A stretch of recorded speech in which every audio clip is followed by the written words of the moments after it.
Bonsoir, merci de nous rejoindre sur cette deuxième partie de soirée, partie au cours de laquelle nous allons parler des femmes et du climat. Et pour parler de ces sujets autour des questions et des enjeux climatiques, des impacts aussi genrés, on en parlait tout à l'heure mais on va continuer d'en parler. J'ai le grand plaisir d'avoir avec moi sur ce plateau Élise Nakarato. Bonsoir Élise. Bonsoir, tu as aussi le droit, toi, de prendre ton micro. Élise, tu es responsable du pôle inégalité climatique chez Oxfam France. Merci d'être là. Nous avons aussi le plaisir d'accueillir ce soir Camille Leblois. Bonsoir Camille. Camille, tu es experte genre au sein de la division Lien social, et ça c'est fort, de l'Agence française de développement. J'adore, vous avez toujours des noms à rallonge. Vous ne pouvez pas faire comme les autres. Non, on aime bien. Tu vas parler avec des acronymes ce soir ? Je vais éviter. Ça c'est quand même c'est tout ce qu'on aime dans l'administration française. Tu nous diras un peu quand même qu'est-ce que le rôle de l'AFD, puisque c'est important aussi pour les personnes qui nous écoutent et qui peut-être découvrent cette institution. Mais on va d'abord commencer avec toi, Élise, si tu le veux bien, puisque tu travailles au sein d'Oxfam, on l'a dit, responsable du pôle inégalité climatique. Est-ce que tu pourrais nous expliquer en quoi les femmes sont plus impactées par le dérèglement climatique, s'il te plaît? Je vais essayer de faire ça de façon simple et plutôt rapide. Non, t'as le temps. Écoute, il nous reste encore bien 45 minutes de discussion, donc je t'en prie. C'est agréable. En fait, Oxfam, c'est une ONG de solidarité internationale qui se bat contre la pauvreté et pour réduire les inégalités, tout type d'inégalités, sociales, économiques, genrées, etc. Et en fait, c'est sous cette grille de lecture qu'on a commencé à travailler sur la question du changement climatique. C'est-à-dire que en quoi le changement climatique, il vient impacter et il vient souvent augmenter les inégalités. Et en l'occurrence, de manière générale, le changement climatique, il augmente toutes les inégalités. Il augmente les inégalités économiques, il augmente les inégalités sociales et il augmente aussi les inégalités de genre. Et là, on se dit pourquoi ? Pourquoi est-ce que mais oui, pourquoi et comment ? Voilà, les femmes et les minorités de genre vont être plus impactées par le changement climatique. En fait, le changement climatique, il va principalement... une des conséquences principales, c'est d'augmenter les événements climatiques extrêmes.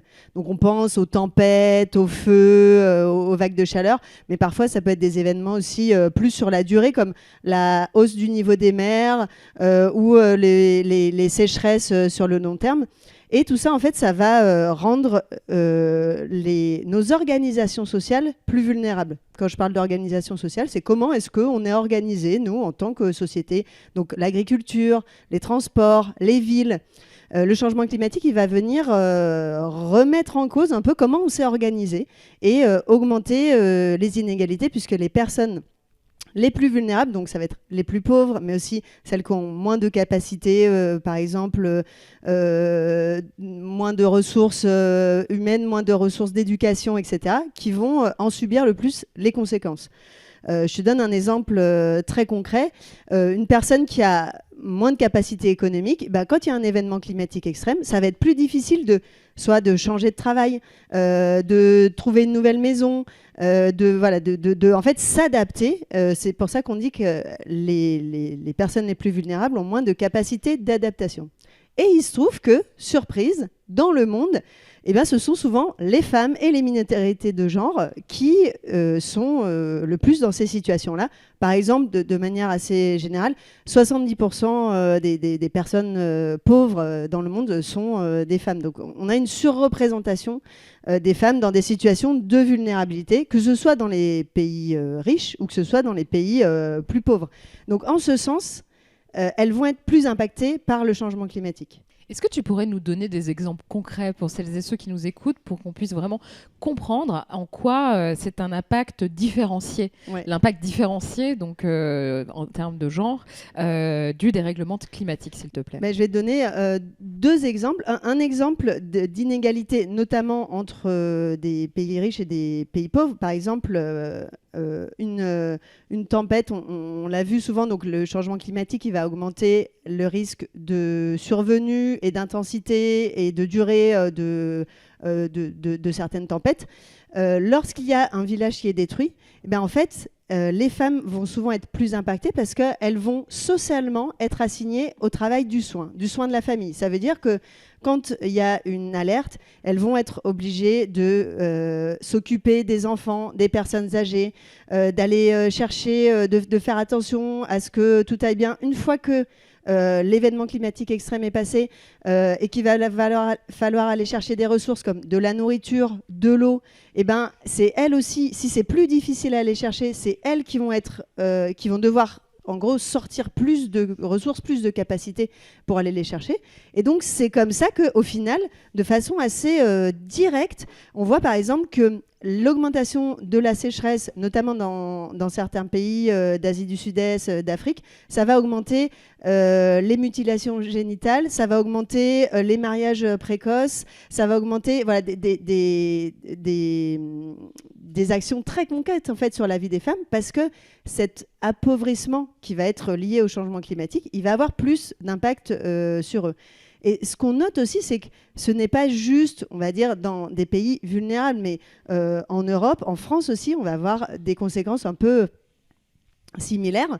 Par exemple, on a noté que lors de la canicule de 2003, on a une surreprésentation des femmes dans les personnes impactées. On a plus 15% de personnes impactées qui sont des femmes. Pourquoi ? Parce qu'elles vont, encore une fois, prendre soin. Elles sont assignées socialement aux soins de la communauté. Et donc, elles vont se faire passer peut-être en dernière, ou en tout cas après d'autres personnes.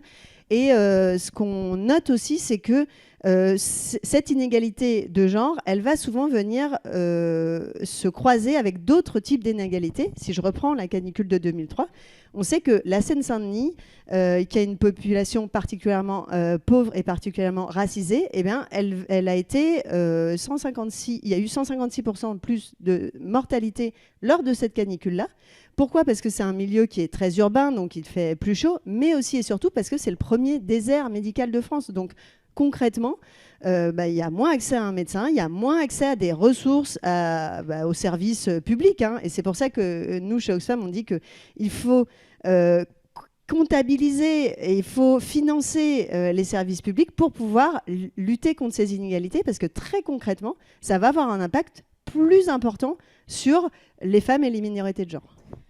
Tu me disais tout à l'heure en préparant la mission qu'en plus d'une approche genrée, il était nécessaire et fondamental d'avoir une approche intersectionnelle. Est-ce que tu peux revenir sur cette approche, parce que c'est un peu ce dont tu faisais état là à l'instant ? Oui, c'est exactement ça. C'est que en fait, les personnes qui vont être à l'intersection de plusieurs critères de vulnérabilité, les femmes, mais aussi les femmes racisées, les femmes qui ont une orientation sexuelle différente, les femmes qui vont être plus âgées ou très jeunes ou invalides, etc.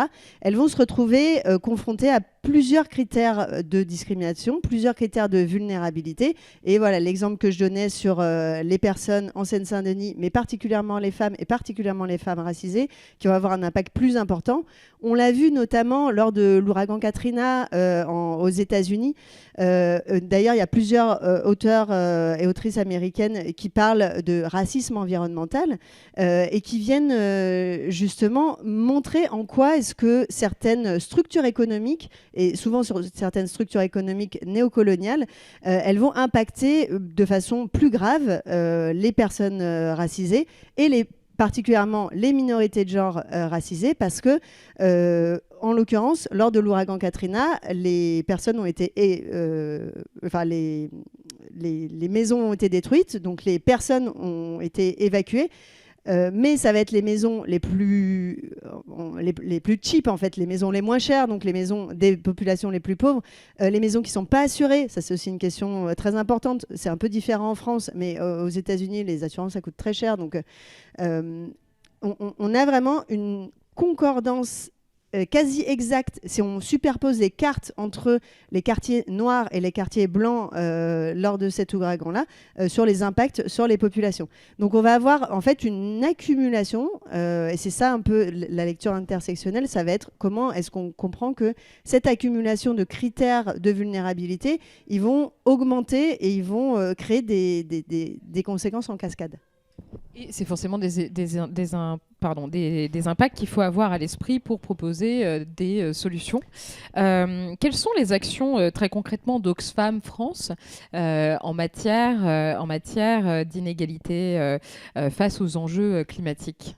Alors, nous, on a vraiment un travail de recherche, d'analyse sur le terrain et de plaidoyer, c'est-à-dire que on va avoir des actions de terrain, d'aide sur le terrain, mais surtout, Oxfam France, en tout cas, on va faire beaucoup d'analyse des politiques publiques, de lecture inégalitaire, de lecture genrée des politiques publiques pour proposer des solutions et faire donc du plaidoyer, c'est-à-dire qu'on va aller voir les institutions, que ce soit les institutions politiques, les pouvoirs publics, mais aussi les institutions économiques, ça peut être des entreprises, etc. Au niveau... L'AFD, par exemple ? Par exemple, c'est des institutions avec qui on discute. Au niveau international, au niveau national et au niveau local aussi, parce que tous les niveaux sont hyper importants, surtout quand on parle de climat, on a vraiment besoin d'avoir tous ces niveaux de discussion. Pourquoi surtout ?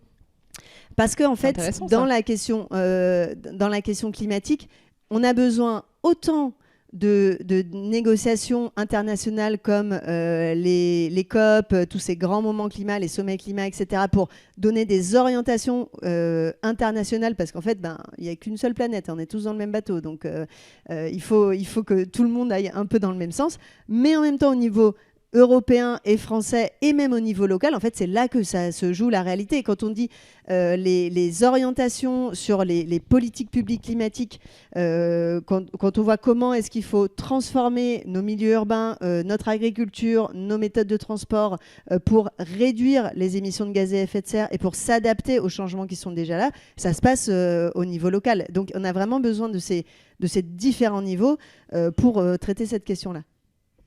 Comment Oxfam mobilise à ces différents niveaux ?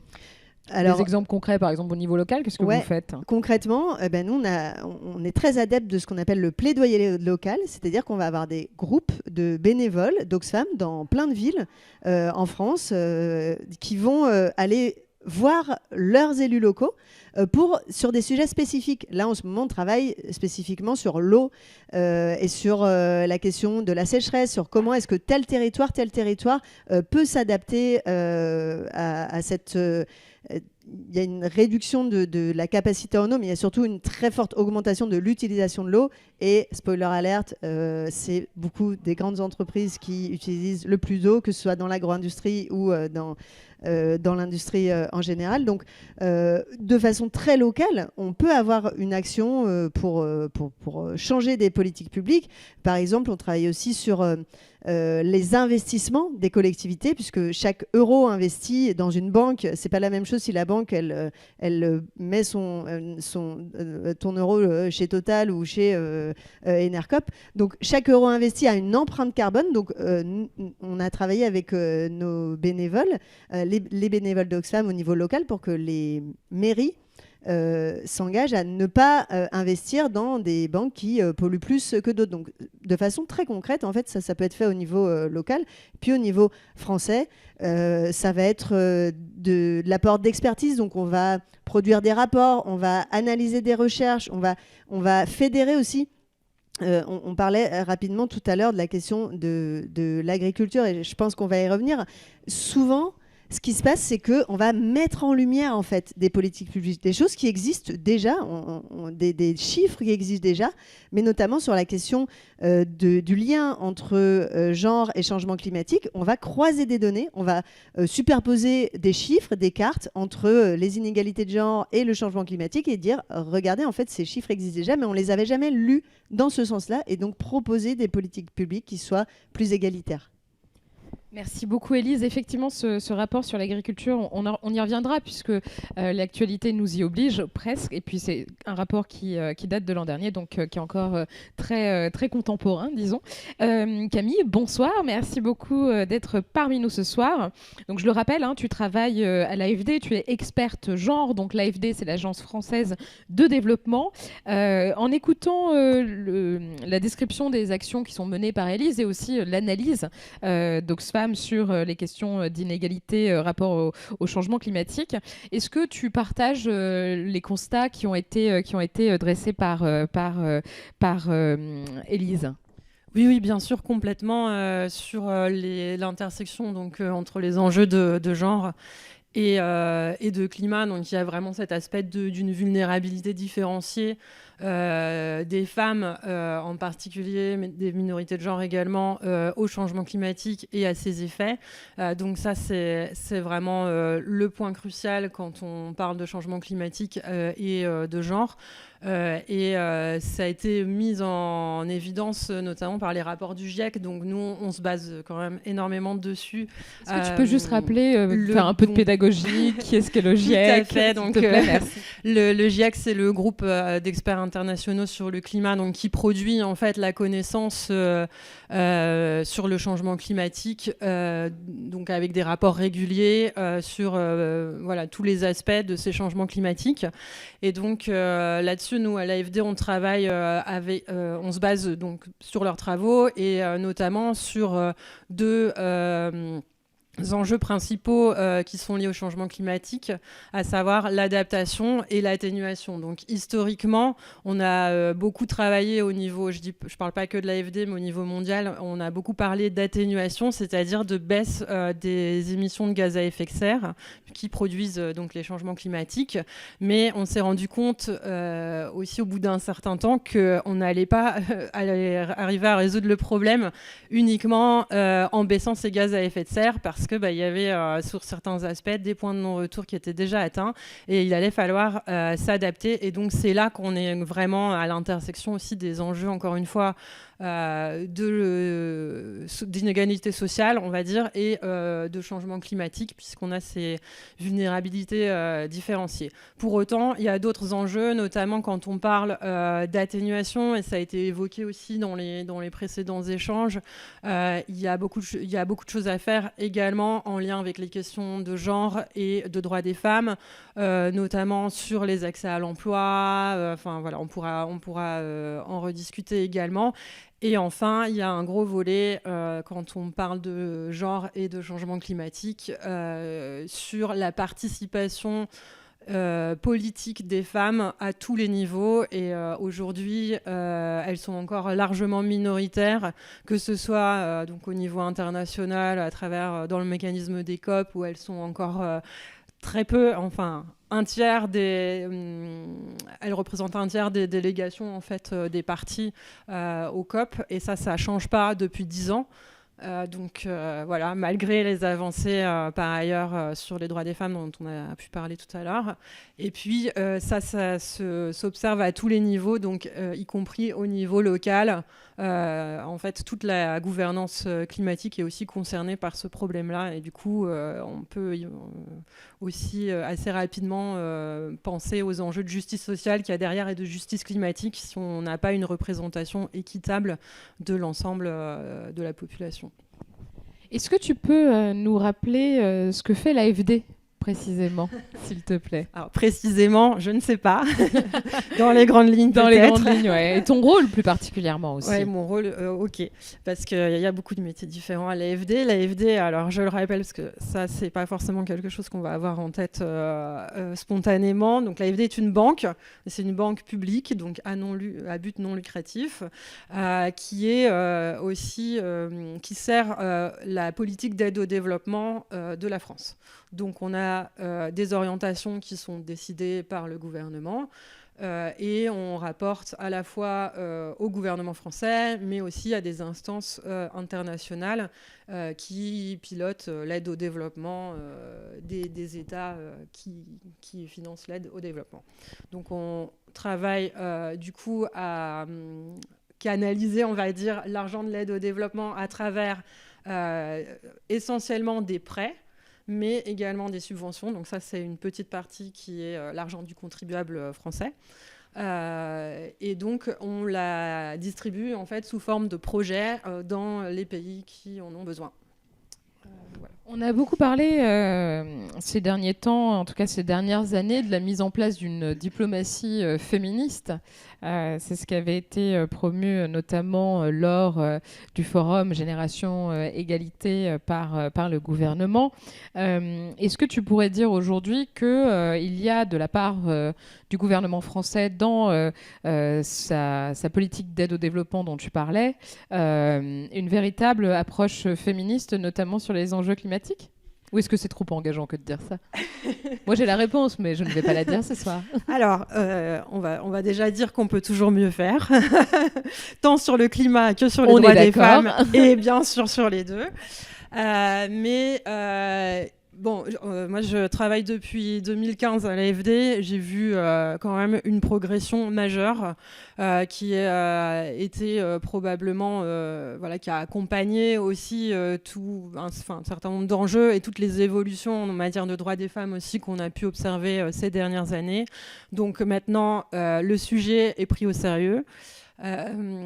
Et effectivement, le fait d'avoir un engagement politique fort et que la France se définisse comme ayant une diplomatie féministe, c'est le cas d'une vingtaine de pays dans le monde, donc c'est pas beaucoup.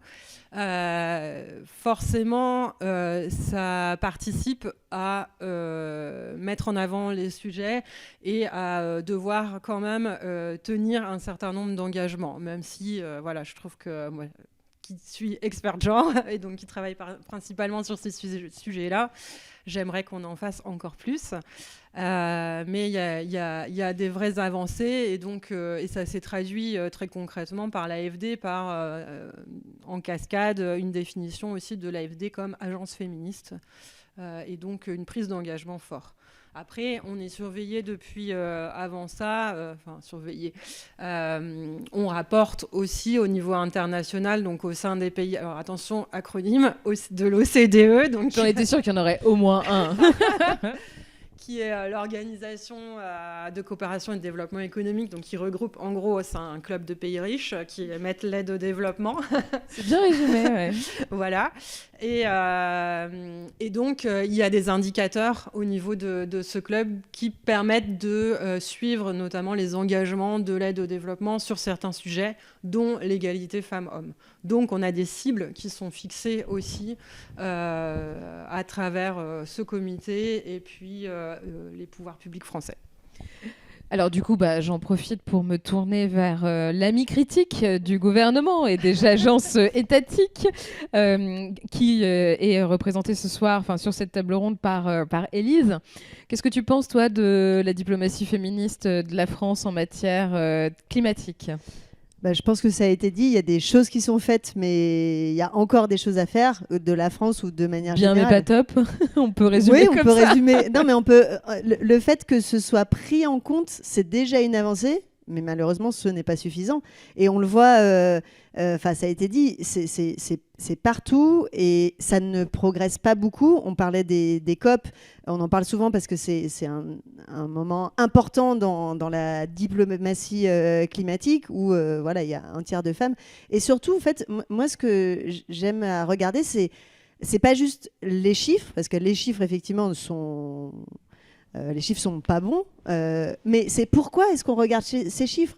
Pourquoi est-ce qu'on se dit qu'il faut qu'il y ait une représentation des femmes et des minorités de genre dans les lieux de pouvoir au sens large, que ce soit diplomatique, que ce soit politique, que ce soit économique aussi, où on a encore moins de marge de manœuvre que dans les milieux politiques. C'est pas pour le fun et avoir des quotas, en fait. C'est parce que très souvent, les femmes et les minorités de genre, par leur histoire, par leur rôle dans la société, par leur rôle social qui leur est assigné depuis la naissance en tant que femmes, elles vont avoir une lecture particulière, elles vont avoir une approche particulière, elles vont avoir des solutions particulières.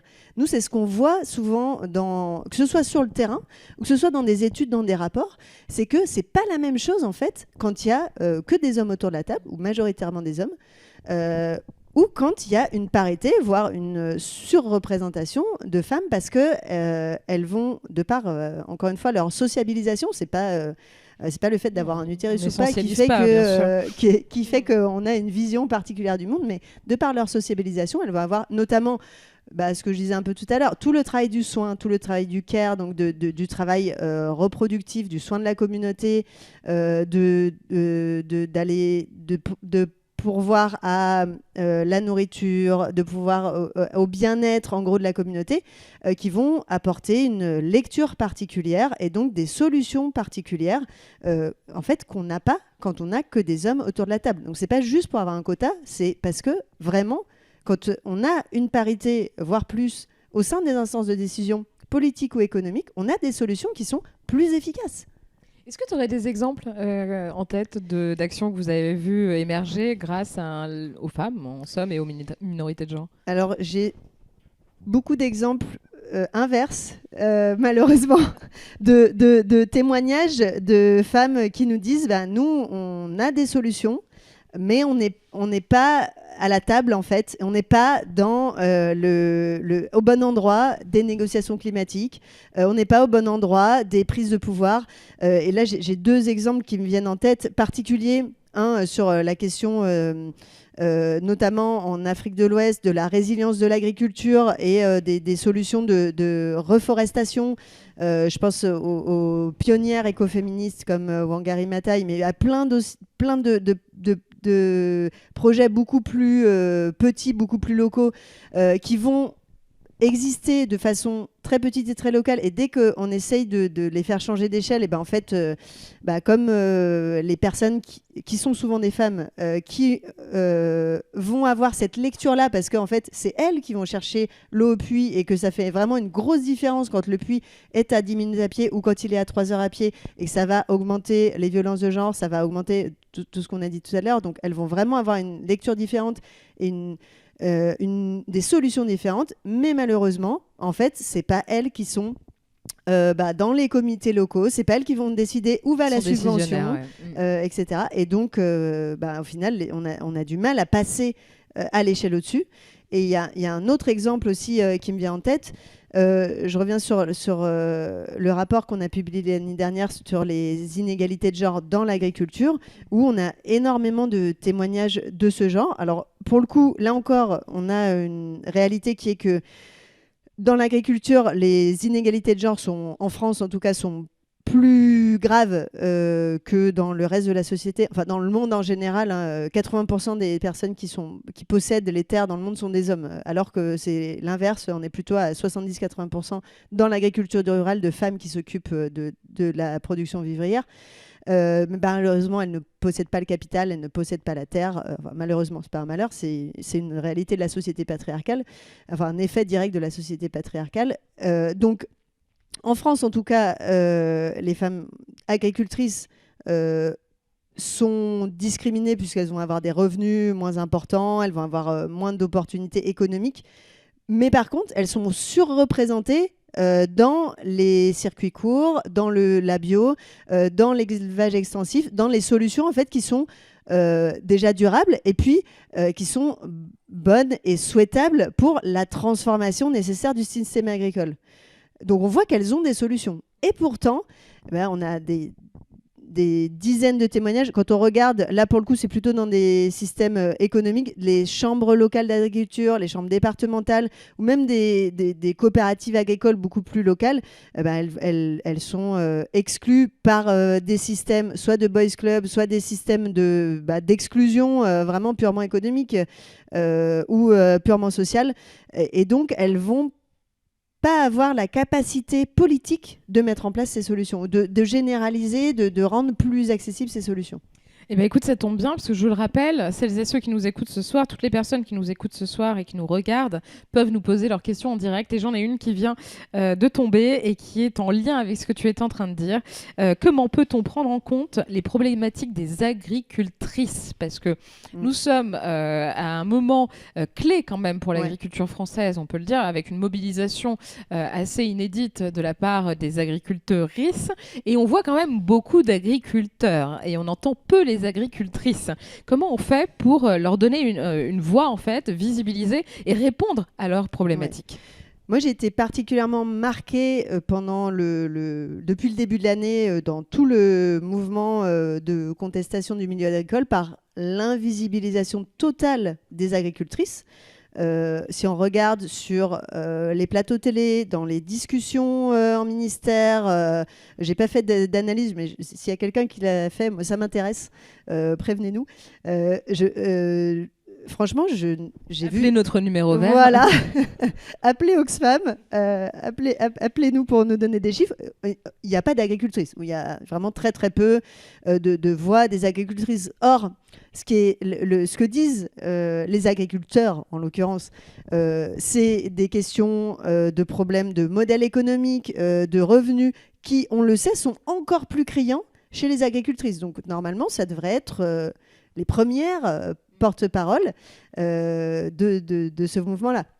Donc la question... Tu parlais tout à l'heure, en préparant l'émission, des exploitations, du fait que les femmes arrivaient dans le milieu agricole plus tard aussi, et que les subventions pour les jeunes installés étaient jusqu'à 40 ans, alors que les femmes arrivent à avoir une exploitation agricole plutôt vers les 43 ans et donc ne peuvent pas prétendre à cette subvention, typiquement. Est-ce que tu peux élaborer là-dessus, s'il te plaît ? Oui, en fait, on a tout un système un ensemble de mécaniques aveugles au genre, et c'est pour ça que nous, la solution qu'on porte, c'est déjà, numéro 1, de compter et d'avoir une vision genrée des politiques et des situations économiques, parce que ce qui ne se compte pas, ne se voit pas, ne se prend pas en compte.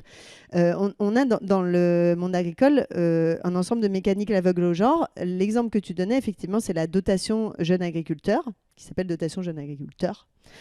Déjà, première symbolique, mais surtout, effectivement, qui est une avance ou une subvention pour l'installation, donc qui est censée être pour les jeunes.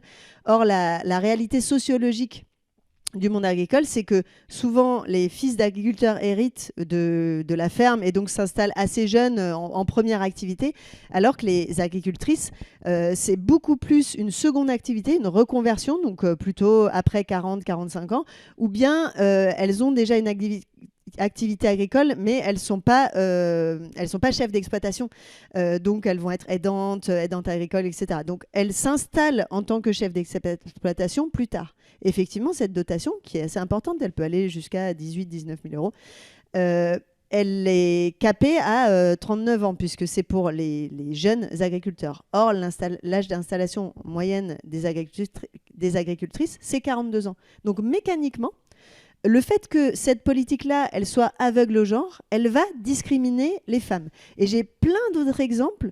C'est pas une volonté politique, une volonté faite exprès en fait de discriminer les femmes, mais en fait c'est le système patriarcal qui, de par son auto-reproduction, va faire en sorte que les femmes ont moins d'opportunités.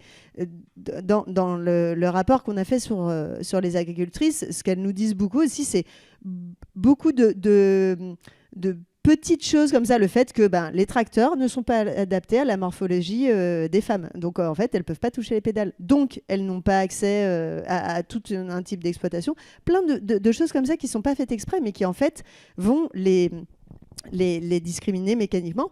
Et puis, de façon plus générale, la chose à laquelle je pense particulièrement, c'est tout le système d'aide à l'agriculture, notamment de la politique agricole commune, qui est... donc, c'est les aides principales financières de l'Union européenne, c'est 40% du budget de l'Union européenne, et en France aussi, enfin, beaucoup d'aides financières pour aider nos agriculteurs et nos agricultrices, qui sont liées à la taille de l'exploitation agricole. Or, les femmes sont beaucoup plus représentées dans des petites exploitations, notamment tout ce qui va être, par exemple, les grandes exploitations céréales, etc. On va avoir une surreprésentation masculine. Un peu comme les métiers du soin, où on va avoir une surreprésentation des femmes. Et pas de chance, c'est les métiers qui payent le moins. Là, c'est pareil. Le type de production agricole où sont surreprésentées les femmes? Ah bah pas de chance, c'est celles qui ont le moins de subventions.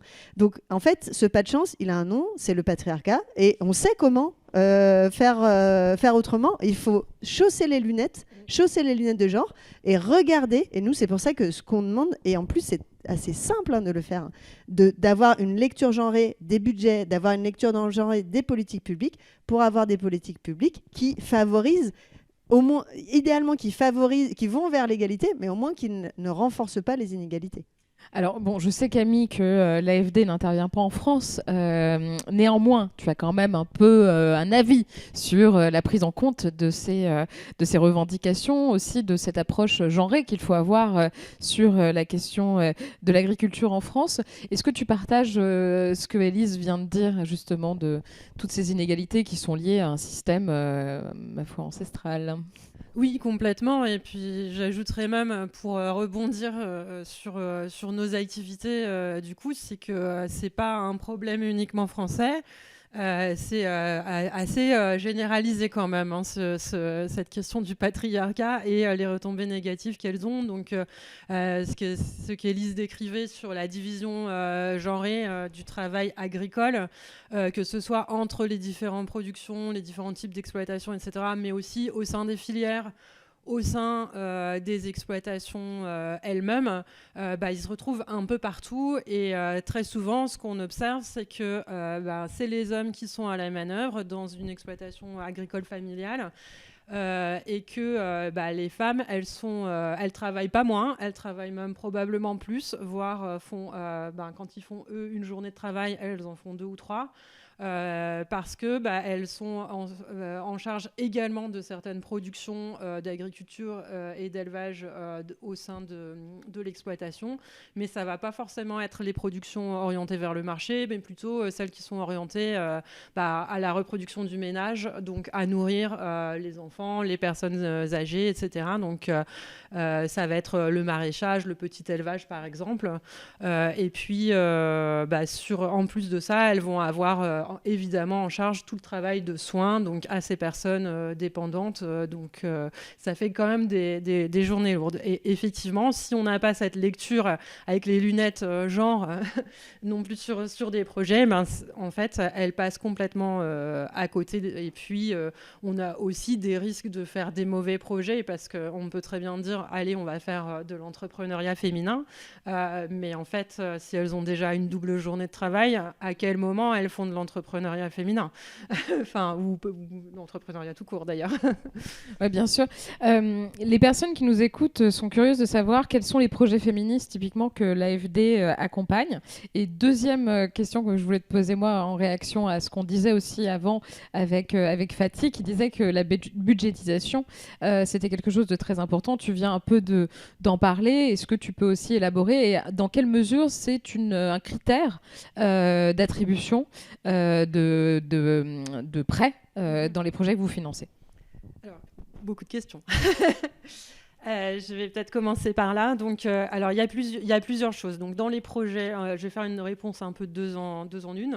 Donc, parmi les projets emblématiques qu'on a sur le genre et l'égalité femmes-hommes, on a quelques projets justement de budgétisation sensible au genre, et qui sont vraiment des prêts de politique publique et qui viennent accompagner en fait les États à genrer leur budget. On en a déjà parlé, notamment lors du premier talk, ça a été mentionné aussi. Genrer les budgets, c'est vraiment une des solutions hyper efficaces. Et en plus, quand c'est au niveau d'un budget étatique, potentiellement, on peut imaginer l'effet de levier que ça peut avoir. Donc ça, on le fait pour l'instant dans assez peu de pays, mais ça commence. On a vraiment notamment un programme emblématique au Maroc. Décrire ? Est-ce que tu as le droit d'en parler davantage Oui. Je crois que les gens sont en attente d'exemples très concrets. Donc après, en fait, c'est vraiment des prêts des prêts de politique publique, ça veut dire qu'ils ne sont pas forcément fléchés. Enfin, c'est des prêts qui vont au budget de l'État. Mais on a tout un accompagnement à côté qui est porté par des structures comme ONU Femmes ou aussi des organisations de la société civile qui vont venir analyser en fait ces budgets par secteur. Souvent, on a des budgets qui accompagnent les politiques publiques sectorielles. Donc, on peut reprendre l'exemple de l'agriculture et voir si, en fait, comment les ressources se répartissent et en quoi elles peuvent avoir un impact plus ou moins négatif ou positif sur l'égalité de genre et comment on peut les réorienter en fait pour que cet impact soit positif. Donc, en fait, c'est un projet qui est accompagné d'études justement qui visent à démontrer ça, voilà. Et puis à mettre en place les mesures correctives quand c'est nécessaire. Donc ça, c'est des choses qui peuvent être faites, qui sont assez emblématiques. Du coup, je suis complètement partie sur les autres questions. Pas de souci, j'en ai encore plein d'autres, tu sais, sous le le coude. Des autres projets emblématiques. Non, mais oui. Il y avait un autre point, il me semblait, mais bon, c'est pas très grave. Oui. Non, c'est moi qui te posais la question de la budgétisation, mais tu as en partie répondu. Ah oui, donc, pardon. mais... Alors, par contre, peut-être pour élargir un petit peu, parce que là, c'est vraiment des projets spécifiques de budget de l'État sensibles au genre. En fait, maintenant, chaque projet qui est soumis au financement de l'AFD, on doit l'analyser au prisme du genre. Donc ça aussi, quelque part, c'est un peu une forme de budgétisation sensible au genre, si on veut. Égale conditionnalité dont parlait Anne-Cécile tout à l'heure sur la première table ronde, en fait. Alors, parfois, en quelque sorte. Pour certains, mais on doit faire sur tous les projets. On a des équipes spécialisées donc à l'AFD qui travaillent là-dessus. À minima, une analyse de non-aggravation des inégalités de genre. Donc ça, c'est la base et tous les projets doivent avoir fait cette analyse-là pour s'assurer que on ne va pas aggraver des inégalités, qu'elles soient de genre ou plus largement Pardon, je suis obligée de réagir parce qu'il y a quelque chose qui m'agace, pas dans ce que tu dis puisque c'est pas de ta faute, mais c'est quand même très très énervant de voir que finalement pour l'attribution d'aide, pas forcément d'aide, mais en tout cas de prêts, puisqu'on rappelle que l'AFD est une banque. L'Agence française de développement a ce critère et cette exigence à l'égard d'actrices dans d'autres pays, mais que finalement, ce n'est pas toujours le cas pour les politiques publiques qui sont mises en œuvre en France. En France, non. Et c'est-à-dire qu'il y a une plus grosse exigence sensible au genre, elle est où en France? On est d'accord. Tu dis c'est pas toujours le cas, ce n'est jamais le cas. En on l'occurrence, ce n'est jamais le cas en France. Tu parlais de la subvention pour l'installation aux jeunes agriculteurs. Tout à fait. Typiquement, c'est un exemple très concret. C'est quand même fou, quoi. On est dans une totale hypocrisie ou je pousse le bouchon un peu trop loin? Ou alors une prise de considération, genre ce qui est valable pour les autres ne l'est pas pour moi. C'est quand même... c'est un peu, je sais pas, c'est fou quoi. Effectivement, il y a parfois on pourrait peut-être balayer un peu plus devant sa porte. Après, il y a quelques municipalités qui ça se met en place quand même la budgétisation sensible au genre. Je pense que c'est plus facile à des échelons locaux justement. Bien sûr, mais c'est des initiatives des municipalités, voilà, pas du tout après, étatiques en fait. Au niveau central, on en est encore loin. Et voilà, je peux que partager ton constat, c'est dommage. Ouais, c'est dommage. C'est même, c'est un peu presque agaçant. En fait. Enfin, moi, ça m'agace. C'est agaçant et surtout, moi, ce qui m'énerve aussi, c'est qu'on ne voit pas d'avancée, en tout cas là-dessus.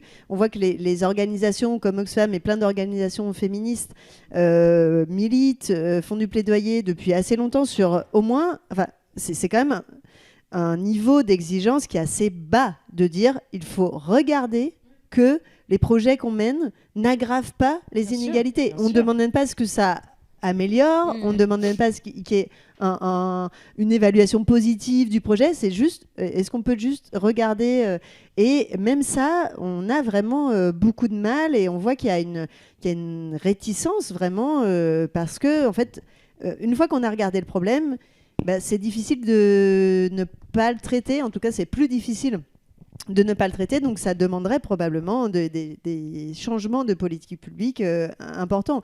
Nous, chez Oxfam, on se bat pour l'éga-conditionnalité et l'éco-conditionnalité, idéalement les deux ensemble, c'est-à-dire qu'on analyse les politiques publiques au prisme des inégalités de genre et au prisme de l'aggravation du changement climatique ou de l'amélioration.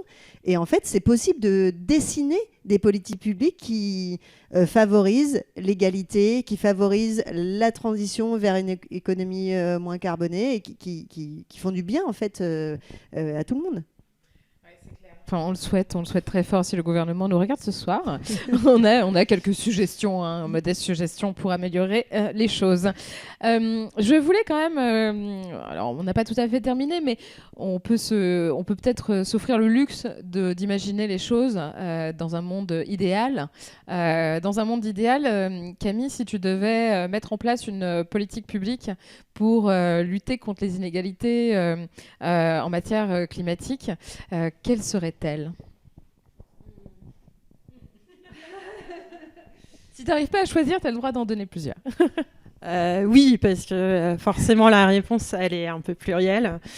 Donc très certainement, je vais pas être très originale parce que ça a été aussi dit tout à l'heure, mais vraiment la reconnaissance du travail de soins invisibilisé, il est hyper important parce que en fait ça a l'air un peu déconnecté comme ça, mais le poids que ça représente pour les femmes, la charge domestique, c'est vraiment un frein à tous les niveaux pour leur résilience au changement climatique. Donc ça, c'est un premier point. Après, dans quelle mesure est-ce que tu peux donner un frein à tous les niveaux ? Alors, est-ce que tu peux donner des exemples concrets ? En fait, pendant qu'on fait ça, on fait pas autre chose en fait. Donc, c'est ça. On s'organise pas, on se rencontre pas. On pense pas forcément. Alors, je dis pas qu'il faut être égoïste, mais on pense pas non plus à soi et à se préserver soi et aussi à développer des solutions en fait et à les rechercher. Donc ça, c'est vraiment important. Et après, je pense qu'il y a vraiment un sujet éducatif, mais quand on travaille aussi sur les sujets de climat, ce que je dis régulièrement, c'est que le changement climatique, il vient aggraver des inégalités qui sont préexistantes. Il n'y a pas des nouvelles inégalités qui arrivent avec le changement climatique, en fait, ou extrêmement peu. Et donc, en fait, ce qu'il faut faire, c'est quand même essayer de se résoudre cette question du patriarcat à la fin. C'est quand même, on en revient toujours là. Donc, ça passe aussi par beaucoup d'éducation. Parce que pourquoi les mouvements climat ils sont aussi tellement féminisés, c'est parce que y a eu aussi une éducation des filles avec une attention aux soins, à l'autre, etc. Un peu moins peut-être chez les garçons, puisqu'on voit des grosses différences. Donc voilà, j'ai pas de réponse malheureusement miracle. Ce serait beaucoup plus simple. Mais mais bon, tu vas avoir le droit à la question toi aussi, Élise. Mais depuis tout à l'heure, on parle beaucoup du patriarcat. On n'a pas parlé de capitalisme. Toi, tu as envie d'en parler quand même. J'ai envie d'en parler. Bah oui. J'ai envie d'en parler parce que justement, j'étais assez d'accord avec les solutions que tu proposes, mais c'est la même racine en fait. C'est la même racine et c'est la même vision de domination et de prédation sur les ressources qu'on dit naturelles, sur les ressources de la terre, sur les ressources et aussi sur les ressources humaines que sont les femmes et les minorités de genre quand elles procurent un travail reproductif gratuit, permanent, non rémunéré. Donc c'est cette même logique entre le patriarcat et le capitalisme qu'on a besoin de renverser pour faire advenir une société qui soit d'une part plus égalitaire pour tout le monde, parce que le patriarcat, il enferme aussi les hommes. Ça a été évoqué un petit peu tout à l'heure avec des schémas qui sont obligatoires pour tout le monde, qu'on soit assigné homme ou qu'on soit assigné femme. Et aussi une logique une société qui soit plus durable, y compris pour les générations actuelles, les générations futures. Et c'est pour ça que, pour moi, un des leviers qui est vraiment indispensable, en plus de ce qui a été déjà évoqué, c'est la question des lieux de pouvoir politique et économique et la répartition plus égalitaire par genre, mais aussi par type de groupes sociaux. On voit que les lieux de pouvoir, ils sont très blancs, ils sont effectivement très masculins, mais ils sont très accaparés par les personnes plus âgées. Donc, et quand on réfléchit aux solutions pour une transition écologique qui soit juste au niveau du genre, mais aussi qui soit juste au niveau social, on a vraiment besoin d'une représentation beaucoup plus large des populations en général pour atteindre en fait ces objectifs-là. J'imagine que la question de la remise en cause du capitalisme à l'AFD, vous en parlez pas trop encore. je peux me tromper, hein, peut-être entre collègues, devant la machine à café quand même un peu. Ça peut arriver, ça peut arriver. Mais ça fait pas encore partie des lignes directrices de l'agence, je l'imagine bien. En fait, l'AFD, à la base, elle existe pour faire du développement économique. Donc à partir de là, c'est une banque. Voilà. Donc il y a un sujet quand même. Après, il y a quand même, depuis quelques années, une augmentation, et puis une montée en puissance très forte des dimensions environnementales et sociales, ce qui fait que la dimension économique, elle est quand même un peu moins prioritaire, on va dire. Et il y a aussi des projets qui sortent et qui sont, je dirais, un peu en parallèle du système capitaliste, on peut dire. Et justement, pour donner un exemple de projet, on a le fonds de soutien aux organisations féministes des Suds qui fonctionne par appel à projet, donc sauf erreur de ma part, Oxfam en pilote un, je ne sais plus sur quelle thématique, mais en tout cas il y a un autre consortium sur genre et environnement, donc genre et climat et biodiversité, et c'est vraiment des projets des fonds qui visent à soutenir des organisations de la société civile des Suds, et on sort vraiment d'une logique très économique pour aller vraiment dans une logique politique et d'une approche par les droits. Et ça, je trouve que c'est hyper important parce que pour le coup, à l'AFD, il y a de l'espace pour cette approche par les droits, ce qui n'est pas forcément aussi évident dans des bailleurs tels que la Banque mondiale, qui est très orientée vers la recherche de création de croissance économique et qui utilise les droits des femmes et l'égalité femmes-hommes comme un moyen pour atteindre la croissance. Nous, on a quand même beaucoup plus de marge de manœuvre et la possibilité d'avoir vraiment une approche par les droits, c'est-à-dire une égalité qui soit une fin en soi. Et là-dessus, ce qui est certain, c'est que la croissance économique telle qu'elle est conçue aujourd'hui, comme un peu l'alpha et l'oméga de certaines politiques publiques, elle augmente le changement climatique. Et donc, par conséquent, elle augmente aussi les inégalités socio-économiques et les inégalités de genre. Donc c'est pour ça que, puisque c'est la production de biens et la consommation de biens qui augmente le changement climatique. Donc c'est pour ça qu'avoir une approche, nous chez Oxfam, on a une approche post-croissance, c'est-à-dire qu'on dit que cet indicateur là, le PIB, la croissance, en fait, il est obsolète. C'est un indicateur du XXe siècle. Il n'a pas lieu d'être aujourd'hui pour savoir si un État, un groupe de personnes prospère et va dans le bon sens. Et quel type d'indicateur vous suggéreriez ? Je vais y arriver.